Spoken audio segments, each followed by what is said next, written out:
Welcome to The Explainer, where we break down big ideas into clear, actionable steps. Today, we're diving into a really practical method for moving beyond anxiety and uncovering the peace that, believe it or not, already exists inside you. So, let's just jump right in with a question that gets to the heart of it. Just take a second and be honest with yourself.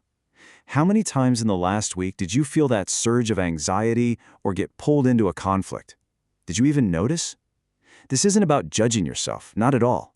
It's just about awareness. All right, here's our game plan. First, we're going to unpack the cycle of anxiety. Then, we'll talk about a huge shift in perspective, seeking happiness from within. After that, we get into the practical stuff, a specific 5-week practice. We'll also cover how to handle the inevitable mental resistance you'll face. And finally, how it all leads to unlocking that inner calm. Okay, let's get into our first section, the cycle of anxiety. The big question here is, why do we stay so stuck? We're going to dig into the root of all that recurring stress and figure out why we keep falling into the exact same patterns of reacting and blaming.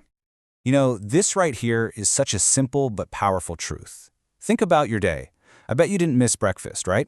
Or lunch, or dinner. But what about that time for your mental well-being? When we always prioritize meals but let our mental practice slide, it kind of shows where our real priorities are. It reveals, as it says here, the low intensity of our seeking. We say we want peace, but our actions tell a totally different story. So that brings us right to section 2, seeking happiness within. This is all about the one fundamental mistake that fuels so much of our suffering. To really break that anxiety cycle, we have to make a core shift in how we see things. It all boils down to a major misunderstanding about where happiness actually comes from. So much of our suffering comes from this one simple mistake. We're constantly looking for happiness outside of ourselves. We blame our job, our partner, the traffic for how we feel. And that, as the source puts it, just opens a Pandora's box of stress. The alternative is to realize that true peace is an inner resource, this invisible world that we can tap into no matter what is going on around us. So what on earth is this invisible world? I love this metaphor. Think about a lamp. You don't actually see the electricity, do you? You just see its effect, the light. Well, this inner world is the exact same idea. It's this unseen reality of peace that's always there, powering our experience.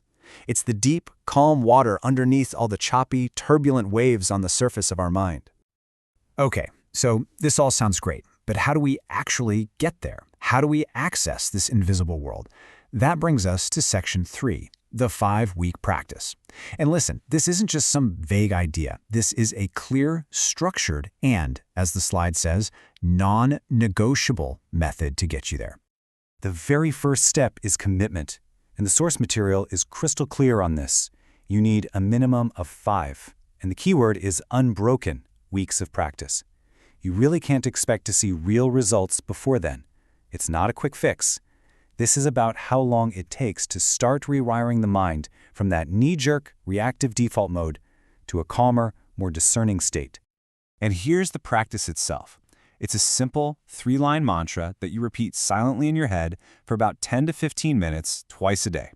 The first line, "May there be happiness for all," turns your mind outward, away from yourself. The second, "May there be peace for all," helps you cultivate calm, especially when you're feeling reactive. And the third, "May there be wholeness for all," helps build a sense of completeness from within, so you're not always looking for it outside.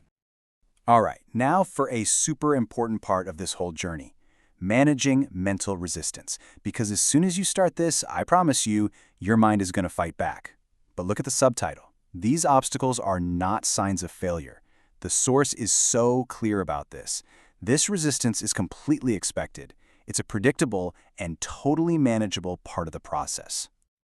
Your mind is going to come up with the most convincing list of excuses. The second you sit down, you'll suddenly feel exhausted. Your phone will feel like the most important thing in the universe. Your brain will start arguing with you, telling you this is silly. You might even get a sudden urge to run to the washroom. Seeing these laid out like this helps you see them for what they are. Just tricks from your default mind trying to keep things the way they've always been. So, the most crucial thing is to completely reframe this resistance. It's not a problem. It does not mean you're bad at this. In fact, it's actually proof that the practice is working. It means you're challenging those old, stubborn patterns of the mind. So, what's the secret? It's not to fight your thoughts. The real power here is in non-reaction. When you feel sleepy, when a random thought pops up, you just acknowledge it, no judgment, and then you gently bring your focus right back to the mantra. It's that simple. The reactive mind loves a good fight. When you don't engage, it loses its power. And that brings us to our final section, unlocking inner calm. After you've committed, after you've navigated all that mental chatter, what's the reward? What's the payoff for all this consistent, gentle effort? Let's look at the profound transformation that's waiting for you. This is such a brilliant way to think about it. Picture your natural inner peace like a beautiful, shiny floor. It's not broken, it's not gone forever, it's just covered up by layers and layers of dirt and dust. All our anxieties, our reactions, our complaints. So this consistent, daily practice, it's simply the act of cleaning that floor. That's it. You are not creating peace out of thin air. You are just methodically, gently wiping away the gunk to reveal the calm, stable peace that was there the whole time. It's your natural state, just waiting for you to uncover it. So we'll end this explainer with a final question for you to really reflect on. As you think about starting this practice, just take a look at your own mind and ask yourself, what specific dirt and dust, what worries, what habits, what blames are covering up your inner peace right now?